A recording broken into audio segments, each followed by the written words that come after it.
Although it is midsummer in America, just 3 days away by air, autumn, with its chilly nights and early morning mists, has settled over the lands below the equator. Soaring evenly far above the cloud-covered jungles and savannas of southern Africa, an Alitalia jet airliner nears its destination. To the African, safari means journey, but to most men it means adventure.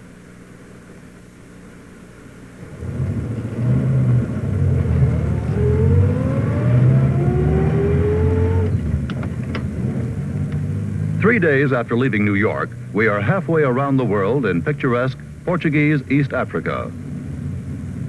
Portuguese East Africa, or Mozambique, comprises some 300,000 square miles of southeastern Africa.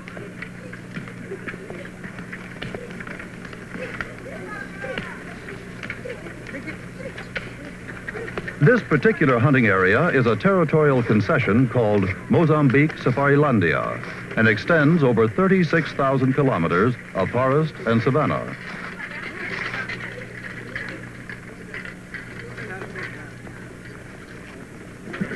Even though lacking some of the modern conveniences such as vacuum cleaners and electric irons, the staff manages to keep Safarilandia's clients cleanly clothed, well-fed, and comfortable.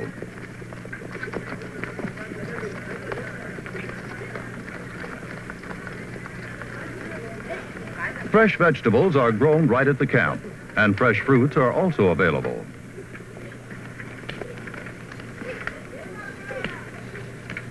Safarilandia lives off the land. Typical menu items are eland liver, nyala chops, impala steaks, roast francolin, guinea fowl, and sand grouse. All delicious. But if you can't shoot it, you don't eat it. Fred Bear, the bow hunter, begins a necessary preliminary to the coming hunt. Wally Johnson, our professional hunter, questions him about the process. You got special names for these different arrowheads, haven't you? Well, we call them razor heads, and they're pretty deadly, really. Yeah, they look pretty sharp, eh? They don't smash down bone like a bullet might, but you get good penetration with them. And, they cut, there's another auxiliary blade goes in there and cuts an X hole, and does a pretty good job. Yeah, it looks as how it does. Yeah. Yes, you have to sharpen them often, or just... In reply, Bear explains that to one who hunts, as he does, with bow and arrow, extremely sharp arrowheads are vital to making efficient and humane kills. The razor head points on Bear's arrows are of his own design. They feature replaceable auxiliary cutters made of razor blade steel. They add to the effectiveness of the main blade. Is that where you, yeah, that's your home? Yeah, it's a factory trailer, yeah. Oh, yeah. The shakedown of equipment is usually followed by some target practice.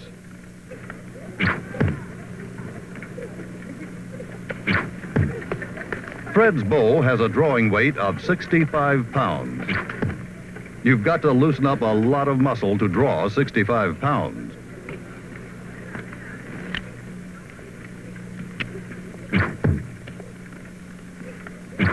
Wally cleans his heavy caliber rifle to be used to protect his client. Such backing up is required of all sportsmen hunting in Africa. Wally Johnson has specialized in heading big game safaris for many years and has a worldwide reputation as one of the finest professional hunters alive. Fred Bear has accounted for over 100 large game animals, varying from Alaskan Kodiak bear and Asian tiger to a 4-ton bull elephant brought down with a single arrow. Gee, it takes practice. I hope I haven't shot away all my good ones here. Gee, you've done pretty well there. Yeah, bullseyes. Yeah, you shoot a buffalo, you get a buffalo on that. You think I might hit a buffalo? You'll hit him. That'll get all those would have gone in his heart. Suppose I can get that close? Yeah, get that close. Good. You'll wait and see. Good. Yeah, it's fine. But what about coming down the river and have a look at the river there? You know, we can see where we're going to do some fishing later on. Fine, I'd like to do that. You like to go? Yeah. Okay, we'll go along. Good.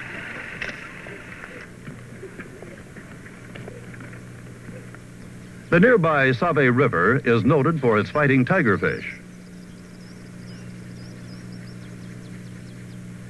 Although hippos are vegetarians, they resent intruders and can easily overturn a boat.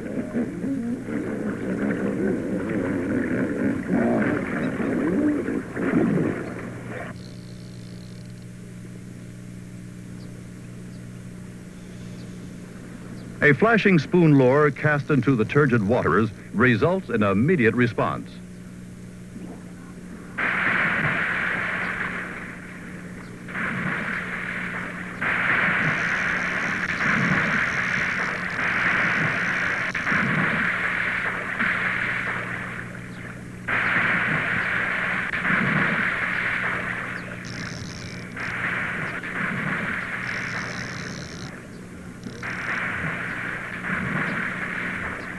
The fighting qualities of these game fish rival those of the tarpon or Atlantic salmon.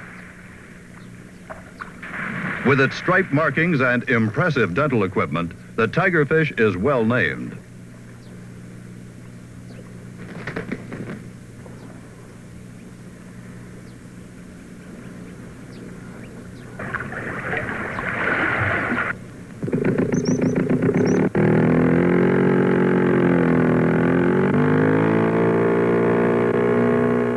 We call it a day.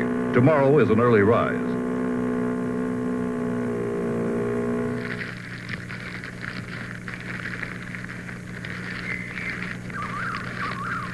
Although it's Africa, it is cold.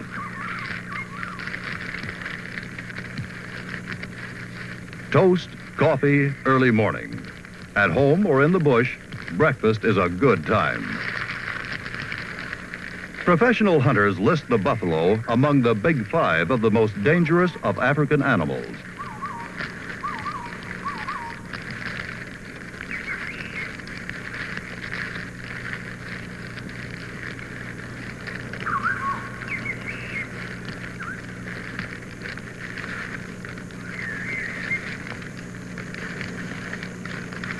The other four being the lion, leopard, elephant, and rhino.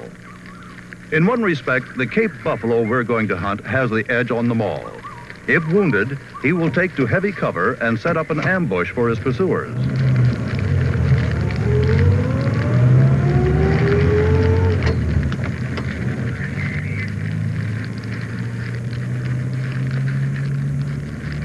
Today, the Cape buffalo is our quarry.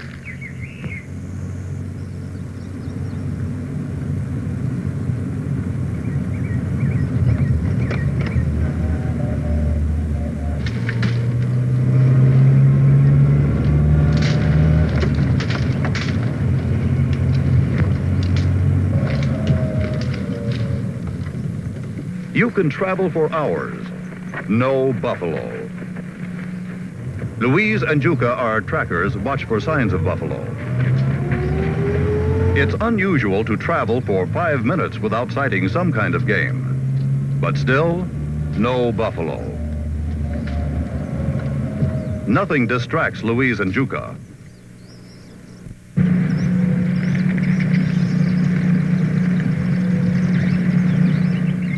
A kudu cow and bull.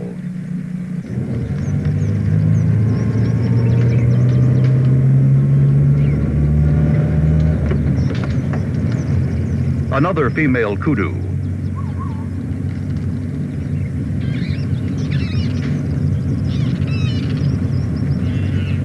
A warthog with 15-inch ivory tusks. This particular region of Africa is still primitive. Almost all the species of animals native to the area are found in abundance. They're in Pell up ahead there, aren't they? There they are, yeah. Yeah, the whole gang of them. My God, look at that. Getting across there. Yeah. Look at that. Good. They're beautiful, graceful things. Yeah, they can jump, eh? You sure can. Golden impala perform a ballet of soaring leaps.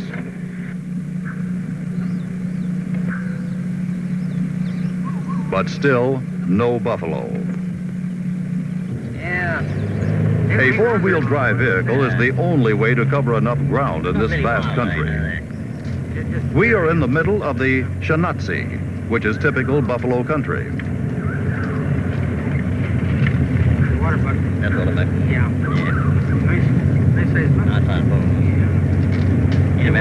In about 30 inches. The horns, but they weigh about 400 pounds. Let's have a look at this here. That's a pretty good horn, 30 inches. 30 inches is good, very good. A group of water bucks stay close to the edge of a reedy marsh. These shaggy-coated males have a stately appearance, with heavily ringed horns rising in a graceful curve.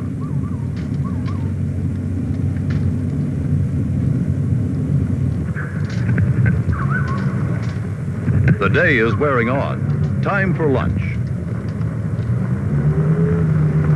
An African waterhole is the community center for all animal life. Yes, From our vantage point, we can observe the comings and goings of a great variety of game. There's a lot of animals come down here. Oh, a lot of animals. Hey, see this impala coming down over there? Oh, yeah. How many is there? They're graceful things, Oh, aren't they? that's beautiful. Beautiful animals. Yes, go on, look at that tip coming down there. Those impala are really beautiful animals. Oh, Well, beautiful animals. Yeah, they're Beautiful. so graceful, and they're the jumpers. Yeah, they jump. Yeah, that one in front there, he's a male. He's a Yeah, he's beautiful nice horns. sized bull, isn't he? Beautiful horns, yes. See. A family of ostriches take their turn at the water. Zebras are common here. Yeah, are those baboons over there? Yeah. Those are the baboons, yeah. Yeah, those are A the troop of baboons keeps us amused for a time with their antics.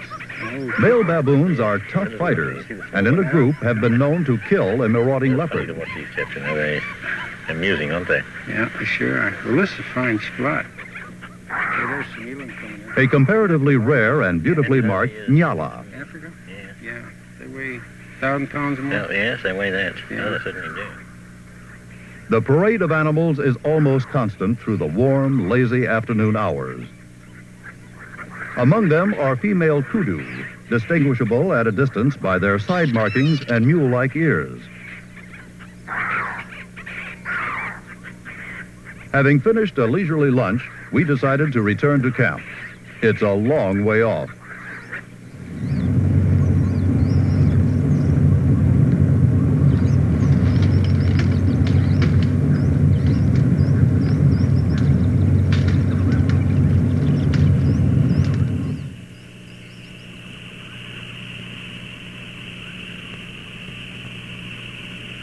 Buffalo were scarce today. Maybe we'll find them tomorrow.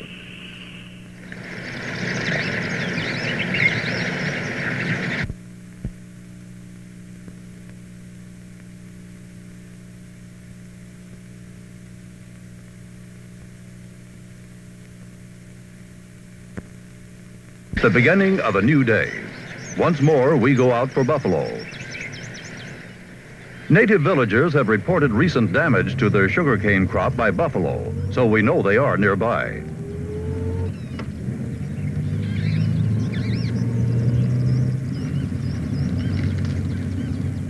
The fog is gone. Another lovely day spreads over the land. The most important single aspect of a safari is weather. The most pleasant time is just after the rainy season, when the trails have become passable again and the bush is green.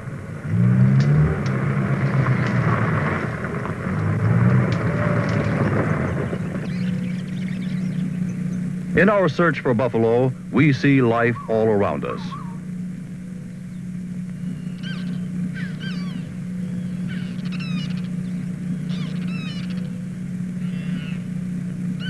There's a kudu bull, his handsomely striped hide glistening in the sun.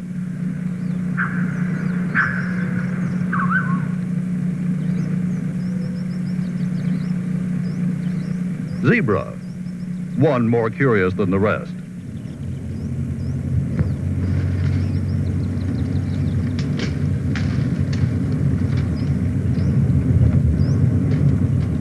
Another majestic kudu. The male kudu is one of the outstanding trophies of Africa. Pretty warm day, eh? It's warm, Walter, but it's beautiful. Hardly clouds in the sky here. There's a shanati, you know. Usually As we proceed, Louise and Juka, our native trackers, watch for the signs of buffalo. They finally spot what we've been looking for. What do we got here? Buffalo tracks. Buffalo. Buffalo tracks? Yes, buffalo. Hey, that's good. Let's have a They're look fresh? at- Yeah, fresh for today. Those tracks are fresh. The herd can't be far off.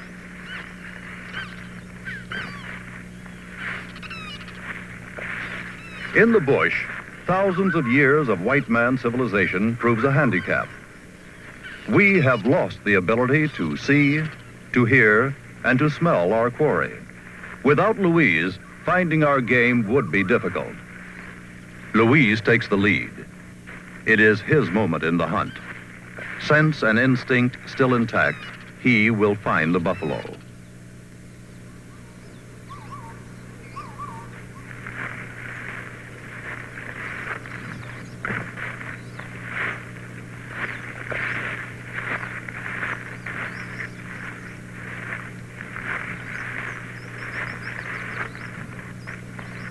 He must be a big one.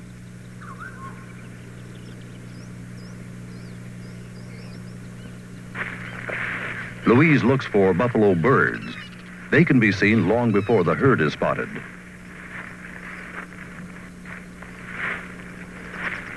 Sometimes you can hear the rumble of their hooves.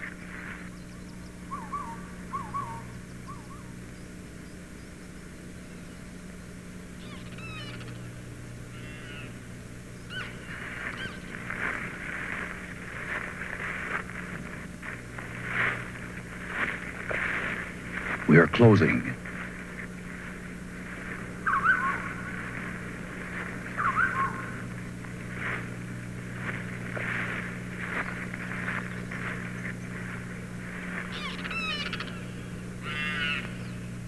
Deep tracks. He looks like well over 1,000 pounds. I'll bet his horns are enormous, and he knows how to use them. We check the wind often.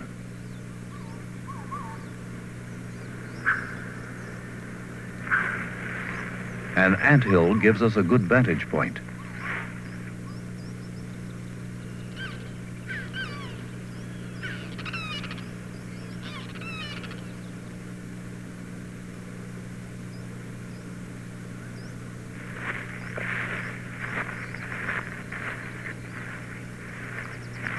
Getting close.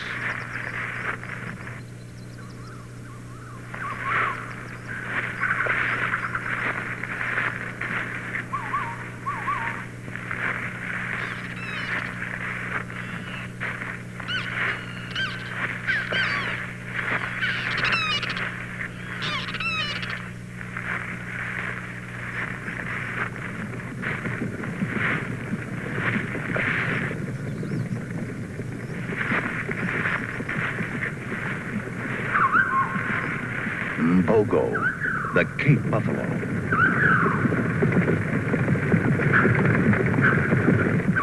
Louise senses a wind change.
Fred's got to get within 50 yards to make his shot good.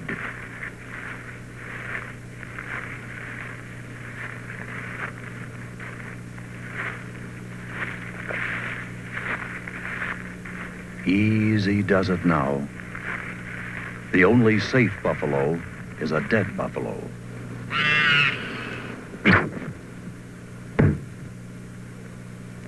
Did you see that shot? Let's have a replay in slow motion.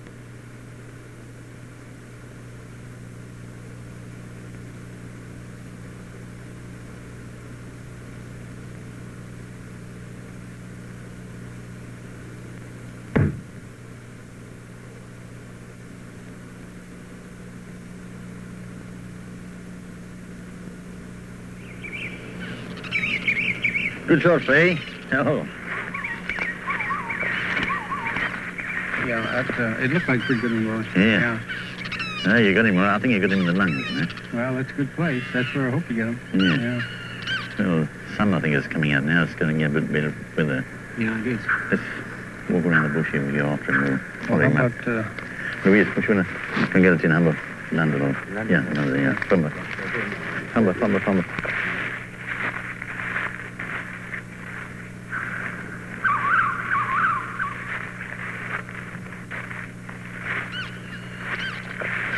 Many tales have been written about tracking wounded animals in Africa. A wounded buffalo is the most dangerous of them all. Louise, what's up, man? That's why this phase of the hunt is the most dreaded part, even by the professional hunter. Number 6. He's gone around this way here. Yes, he's cut off on the right. Now, watch out. He could do anywhere, man. That's a good sign. Yes, a good sign, man. What? Hey. No. There's it.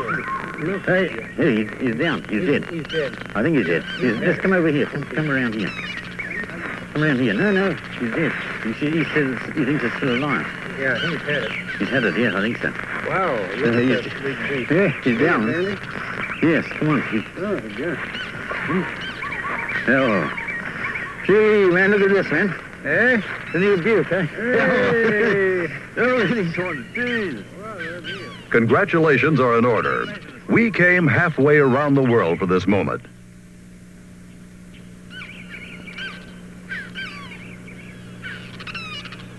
And he's even heavier than the tracks indicated.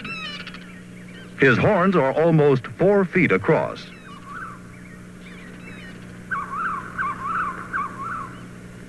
The bosses are about a foot wide, very thick, and almost meet above the middle line of his face. A mature bull, a truly impressive trophy.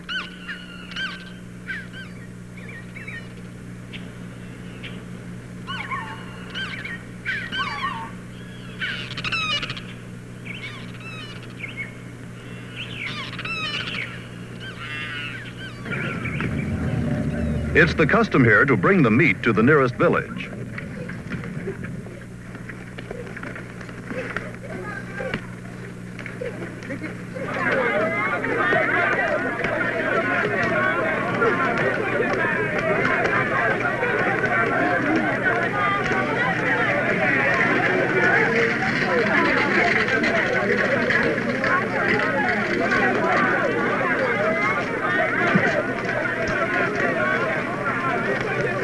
Ya, basi kwenye niko na nyama leo na kuna kama leo kuna tangu. Yabonga Mungu. Ya. Nyamasi tadana bantu bese bana kaji bana rume nzwana nene sidoko ne chachu gubu bonga nyama yake kapua basi kuduzo maana oga nyamasi bonga manindi jange. All right. What's he saying? Thank you very much indeed. He said that you shot the thing with your bow and arrow, which he liked very much, that you shot an arrow, not with a gun. Good. And he said that you've done him a great favor by killing it because it only cost him. Ah, deal. Good deal. Okay, let's Yeah, go. Louise, from the there. Yeah. Yeah. Mujirani nyama. Yeah. Mujirani nyama. Yeah.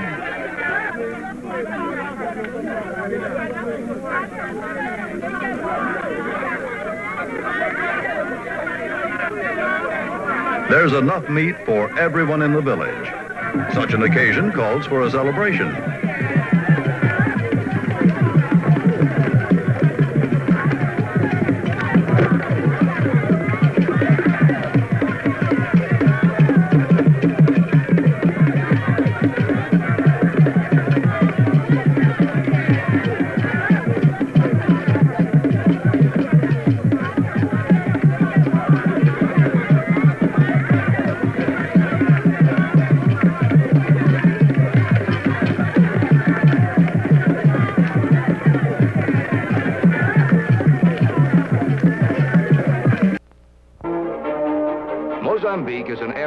fantastic diversity. This is tribal Africa, the beat of the tom-tom, the upcountry village of thatched huts, the superb crafts, the rhythmic dancing, and other exotic aspects of the native cultures.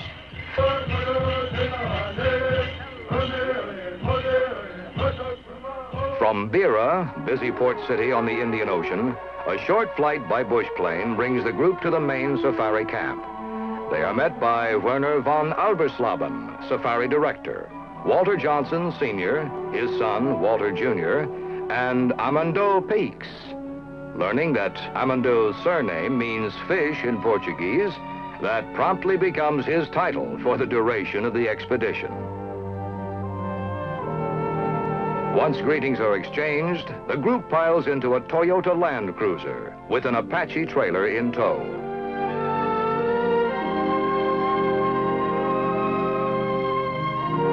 After a short drive through the bush, the visitors get their first look at an African village. The dwellings are circular huts with thatched roofs. The thatching is done with small bundles of grass, overlapped like shingles, and is remarkably waterproof. The inhabitants take the presence of the visitors in stride. The tribal witch doctor is seen basking in the sun with his retinue. And in the interests of courtesy and goodwill, the travelers explain their coming hunt and ask for a potion of good luck sorcery. The African witch doctor is greatly feared by his own people, and his powers are highly respected. In many groups, they wield more influence than the tribal chiefs. Their arts are secretive, and of course depend largely on the gullibility of the common man for their success. They are experts at fabricating health or protective charms, masks and incantations, and the use of herbs and berries.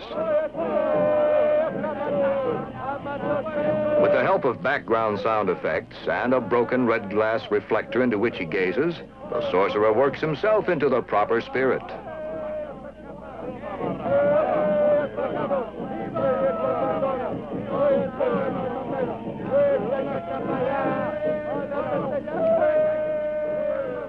With the aid of the combination wand and fly whisk, he does his magic on the Kodiak hunting bow and arrow-filled quiver. His conclusion, however, was to the effect that bear would get more game with a rifle. After giving it his all, the witch doctor slumps in pretended exhaustion from the ordeal. But as the hunters prepare to continue their journey, he recovers long enough to perform more cush-cush on their bush car and trailer. All this bestowing of mystical powers is achieved for the reasonable sum of $3. Riding in a four-wheel drive vehicle is the only way to cover enough ground in this vast country to find the type of game the hunter is seeking. Once game is seen, the approach or stalk is made on foot. Almost the entire terrain can be traversed by these rugged vehicles.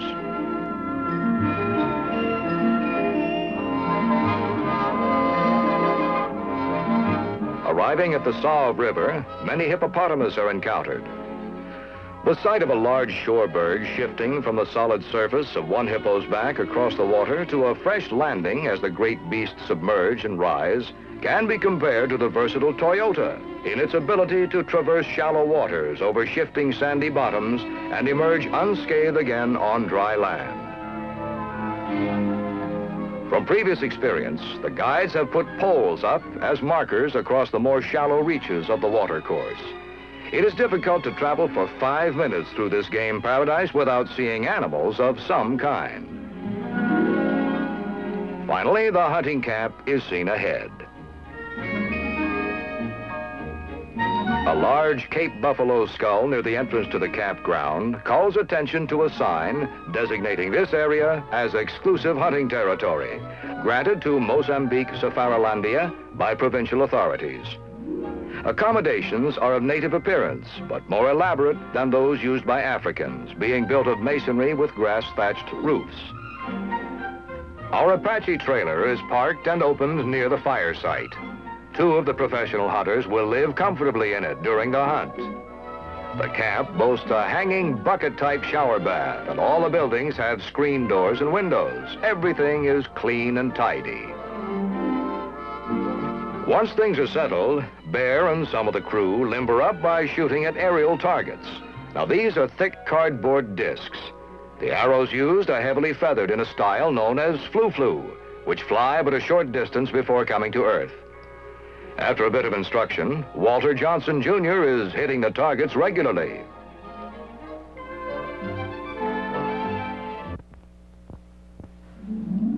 A hunting day's activity starts promptly at 6 a.m. with morning tea. After the sun comes up, the day will be pleasantly warm, but the ebony wood fire is necessary at this hour, with the temperatures hovering in the low 50s. Plans are set, a hearty breakfast is eaten, and hunting gear is given a last check, after which the safari gets underway. The Land Cruiser makes its own trails through the bush, made mysterious by the early morning mists. It is not long before game is seen, and the guide tells Bear he's enthusiastic about the large number of kudu in the area, reasoning that where there are so many cows and young, the large horned bulls cannot be too far off. The greater kudu is one of Africa's large antelopes, an adult bull standing nearly 5 feet high at the shoulders and weighing up to 600 pounds. They are much sought after by sportsmen, as the largest specimens carry the longest horns of any African antelope. Ordinarily, however, they are a difficult trophy to secure, being very retiring in disposition and with highly developed senses.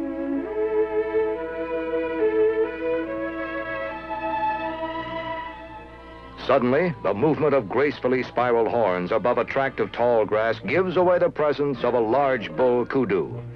Bear promptly begins a slow approach, hoping against hope to close to within the 50 yards or less necessary for an accurate arrow shot.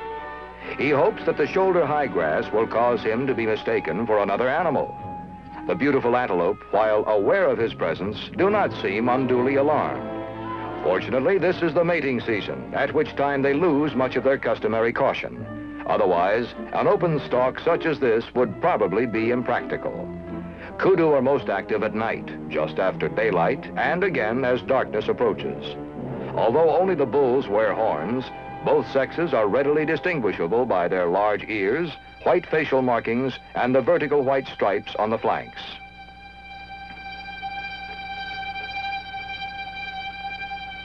The hunter has slowly made his way toward a tremendous bull near the edge of the opening. He finally closes to within 50 yards, finds an open path for his arrow, and sends it on his way. The bull moves quickly in reaction to the archer's movement, but not in time to elude the swift arrow. He travels only 100 yards before going down within sight of the hunter.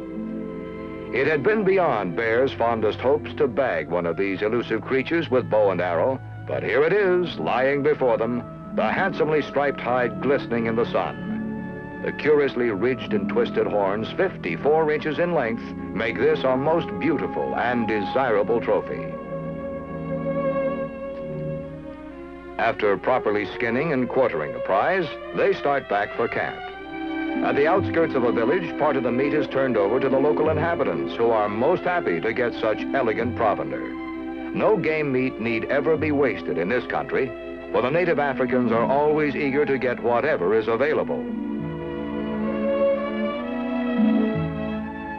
Continuing on toward camp, the men's curiosity is aroused by the sight of natives tending a small fire in the heat of day. Stopping to investigate, they find a most interesting operation in progress. They are plundering a bee tree. After making some baskets and a length of rope from green palm leaves, dried reeds are tied in a bundle and secured to one end of the rope. The reeds are set afire and hoisted up.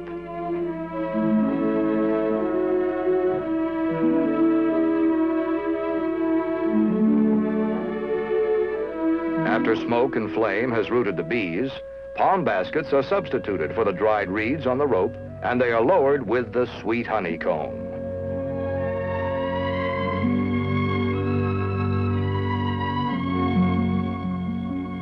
A piece of this, complete with a couple of dazed makers, is given to Bear and Fish, who pronounce it delicious. Another day, nyala are seen, and a long stalk is made through the verdantly beautiful semi-open bush country. The nyala is a strikingly marked and comparatively rare species of antelope inhabiting a limited area of southeastern Africa. Many of these animals are not so difficult to approach closely as game might be in more heavily hunted areas. Finally, closing to within 40 yards of a nice bull, he gets set for a shot. The arrow is away, just missing a tree and hitting the bull solidly. Within 150 yards, the nyala is down to stay. And after a short wait, the group moves in. The trees seen here are the famous huge-trunked baobab. A native legend tells of how these trees long ago incurred the anger of the gods, who, as punishment, turned them upside down to grow with their roots toward the sky. Soon, all are admiring the sleek black and chestnut coat of the nyala with its white markings. The horns are twisted and blackish with lighter-colored tips. They are sometimes called harnessed antelope because of the appearance of the white stripes. This antelope wears a prominent dark mane along the back, on the underside, and the thighs.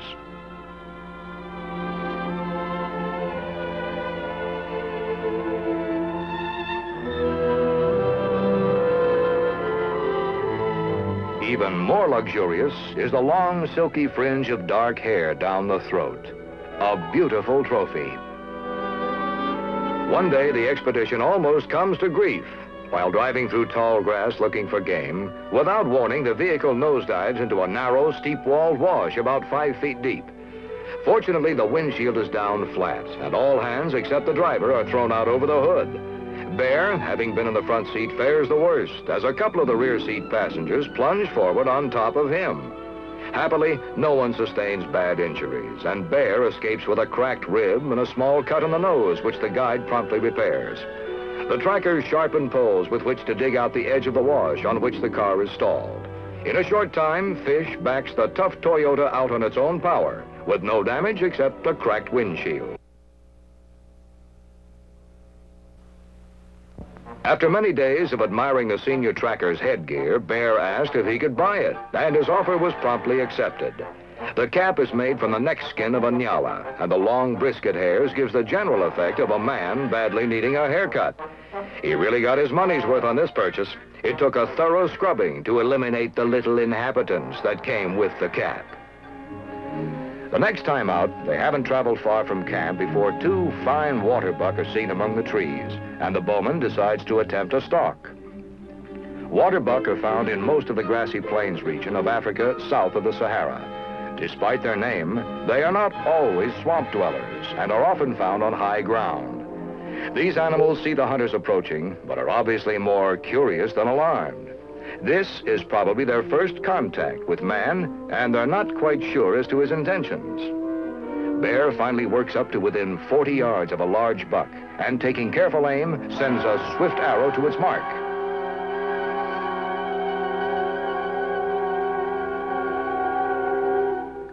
Switching to a slow-motion sequence, we can more clearly see the arrow in its flight as tardily the waterbuck turns to flee.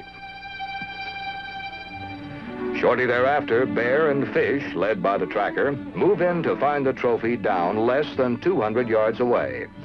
The waterbuck is almost as large as a bull elk and will weigh about 400 pounds. The reddish-brown coat is shaggy and thick, especially around the neck and throat. The handsome ringed horns sweeping backwards and then slightly forward at the tips are 28 inches in length.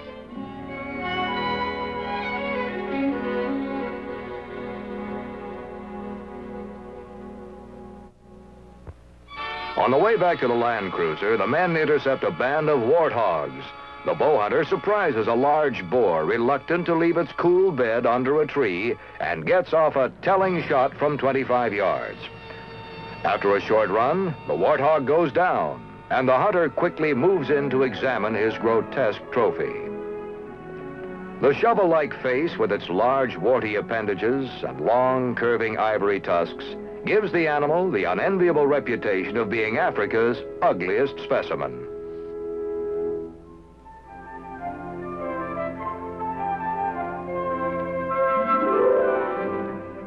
While traveling toward camp, the driver finds a native trailside refreshment stand. The juice of a palm has been allowed to ferment and is drained off into a self-service cup. complete with a number of ants who obviously didn't know their capacity.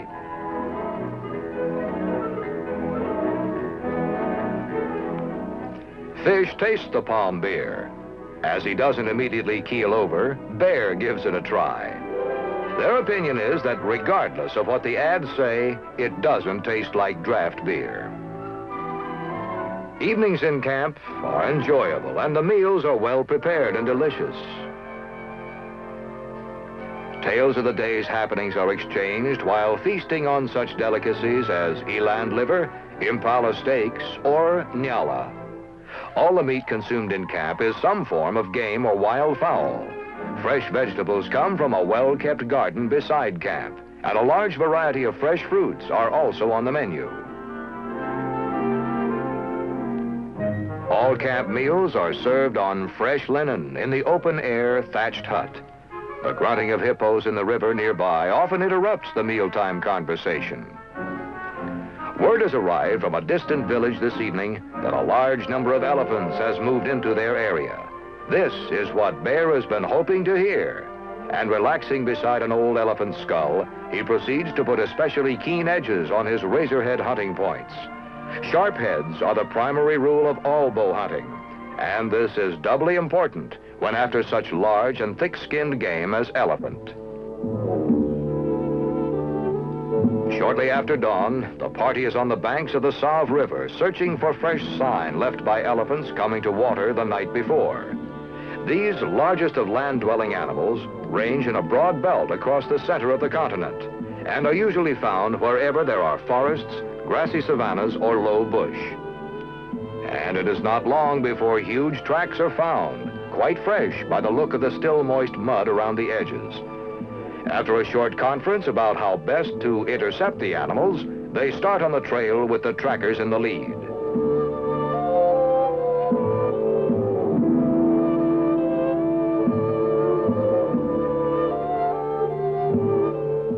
Fresh sign is found, still warm, which means the animals may not be too far ahead.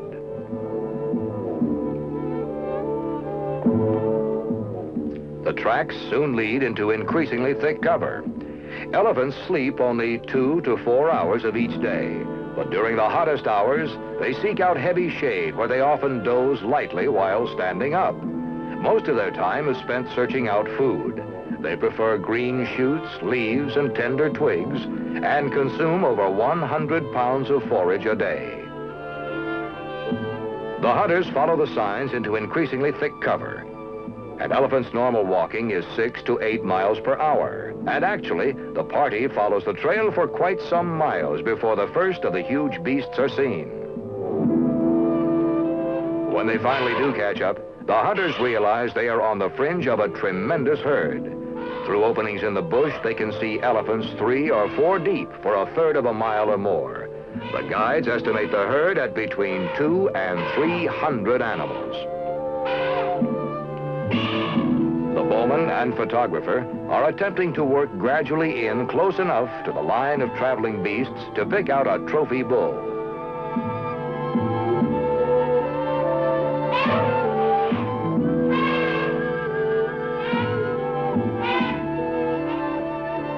The guides back them up with their rifles.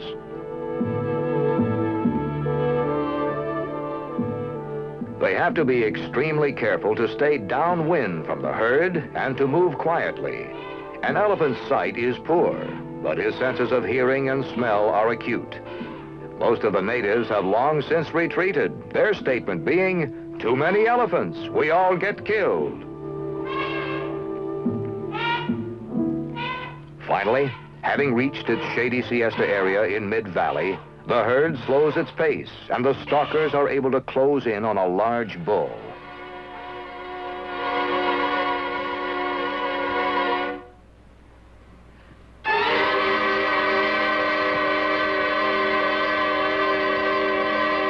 They get to within 40 yards, and just as the bull starts to move on, Bear releases a well-aimed arrow, which streaks across the sunlit opening and finds its mark.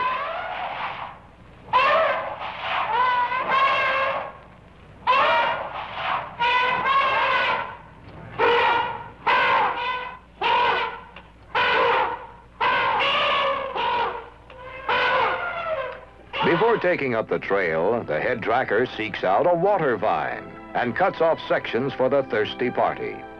The water found in these porous jungle vines is as sweet and thirst-quenching as pure spring water.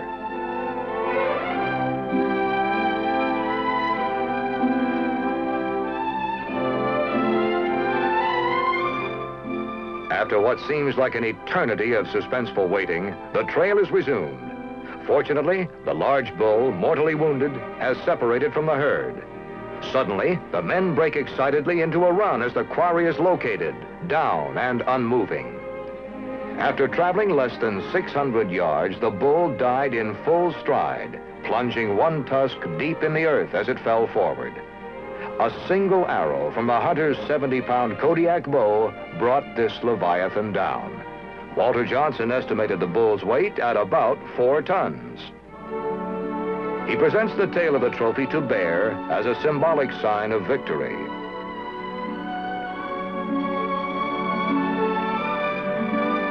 The head, trunk, and tusks are to be mounted, and it takes the combined efforts of 15 men to load them into the vehicle. Word of the kill has been sent to the nearby village, and soon the entire population will gather to get their share of the meat.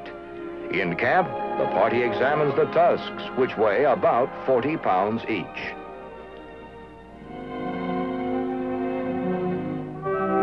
Bear's guide, Fish, makes a bracelet of the long, coarse tail hairs. This is done much the same as a Boy Scout makes a lanyard out of lacing. The thick hair is extremely tough and quite pliable after being boiled.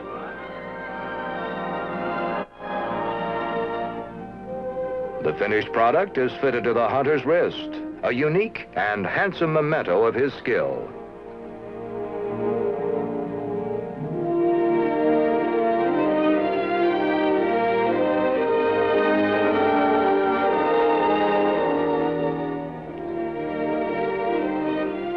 The safari members take a last look at their hunting trophies before packing for the trip out.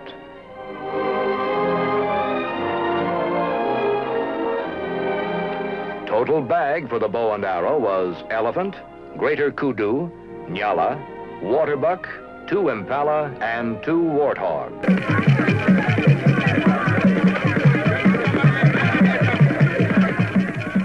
The headman, Konja, presents Bear with an African bow and arrows as a return gift for the meat.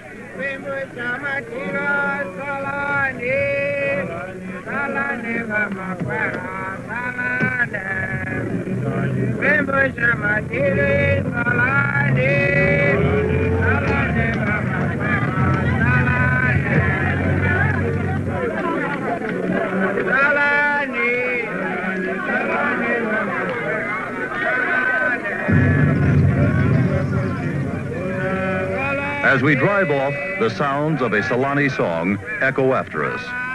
Salani in African means goodbye. God willing, you will return.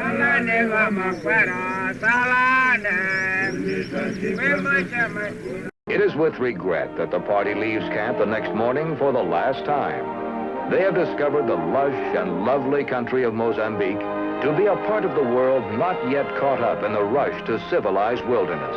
An unspoiled game paradise, Africa at its finest. With continuation of present policies to preserve and maintain its heritage, the abundant wildlife should be here for many generations to share and enjoy.